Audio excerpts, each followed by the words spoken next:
ناسا ځمکې ته ورته سیاره کشف کړه.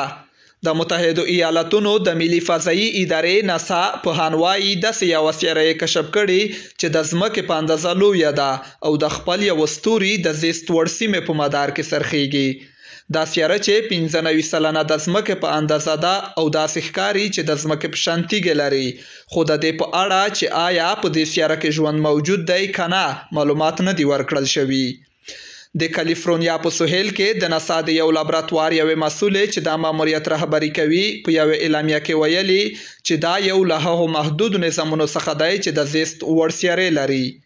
د ناسا د علمي ماموریت د ریاست سلاکار ویلي چې دا سپوږمکۍ په 2020 کال کې طرحه او ولیږدول شوه او دنده یې د ځمکې په اندازه د هغو سیارو موندل دي چې د نږدې ستورو په شاوخوا کې څرخیږي.